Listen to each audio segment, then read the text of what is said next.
you are an ever-present help to so many people. And I have to wonder, because most people, when we look at childhood trauma, whether they've been physically abused, sexually abused, emotionally abused, you know, we tend to retreat into this shell. Yeah. We tend to go inside of ourselves. But you have this confidence. You have this power about you when you speak, and you captivate a room, and you know how to pray the house down. When did that switch? Because I had to know, like there had to have been this moment that you said, I'm enough, I can do this. I honestly don't know if it was a moment. I truly, truly don't. I know that I have had defining experiences in my life. And while there is a way that I may show up very confident, I have insecurities just like everybody else. I think that I manage them a certain way, because at this level in my life, I can't afford to let insecurity overtake me in any space. Do you know what I mean? And so I try very hard to identify what it is. I'm very honest with what they are, and I deal with them. The things that I can deal with on my own, I do. The things that I need to take to God, I do. And so it is, I think, a process that I'm continuing to work through and grow through. So I haven't fully arrived. I'm strong in many areas, but I'm still working through it. I don't know if I had one experience. I do know when I got divorced, it was a defining moment for me as well. Right after I got divorced, I lost my job. I've been working since I was 16 years old, so I had never lost a job, but I lost my job. My grandfather, who was really the only father figure in my life for a long time, he was the first black cowboy I had ever seen. He only listened to country music, only wore cowboy boots and Wranglers. It wasn't until he had gotten very ill and was getting ready to transition that I ever saw him in like sweatpants or sneakers, because that was the only thing that was comfortable for him. But honey, Grandpa Harrison was fine. And I lost him that same year. So all of this happened in a matter of 6 months. And how old were you? Because you got married around 25, 26 years old the first time. I was 26, and I want to say I got this transition started to happen around 2011. And so all of this happened literally like back to back to back. And I found myself, at one point just with my head in my sofa, like, God, I don't know what I'm going to do, because I had the house, the car. He took this raggedy little car he had and this sofa he had. And I was left with really the brunt of, all of the expenses around it.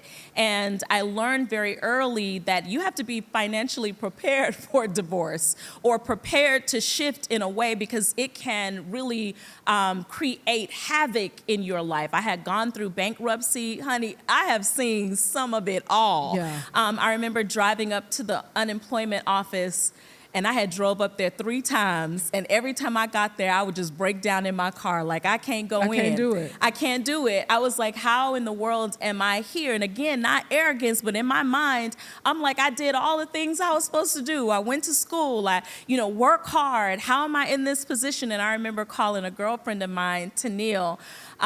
We had gotten our very first job together, and I called her, and I'm on the phone crying. She was like, girl, that's because you went to the one in West End. You got to go to the one on Toco Hills.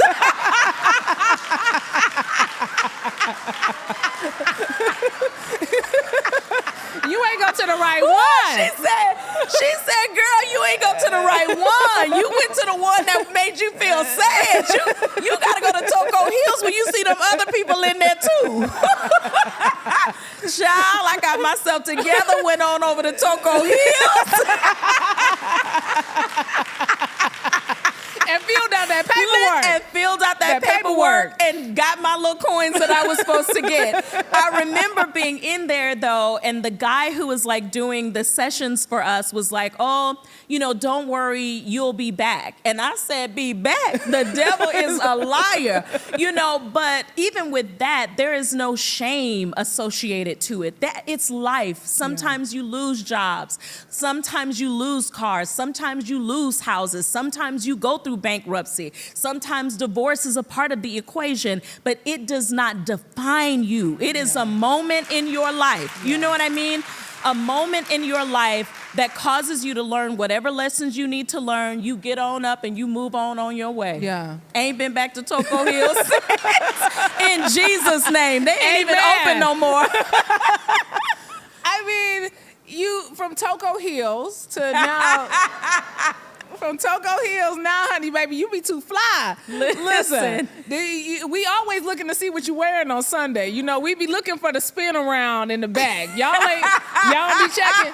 Y'all be checking for the spin around in the bag. I know, baby, you had that Western, that Cowboy Carter look. Honey, you was inspiring people on your Instagram this week. Listen, that's because when you don't grow up with a lot, you learn how to do everything on your own.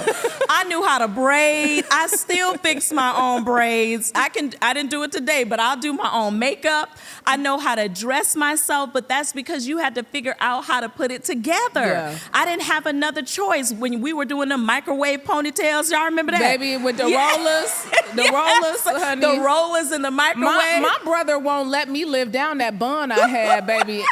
Them Easter pictures that he loved to post. You. Every time I said, I'm going to disown you if you post that picture on Instagram I'm telling you. So I had to figure it out very young. And I think that just spilled over into adulthood. I remember when I was in high school, I had these friends and they were so pretty, like, I mean, just beautiful. Came from great families, like their dads was, I think one dad was a gynecologist, one other parent was like I don't know, but they lived very well. So I was over their house one time and I remember she had like a bag of clothes. And again, outside of like, my mom would buy us like, y'all remember BK's, British Knights? British Knights, yeah.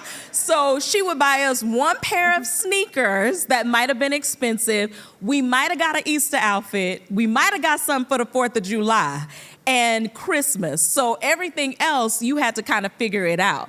So she had like this bag of clothes and she was like, oh, I have these clothes. Do you want it? I'm like, yes, sure.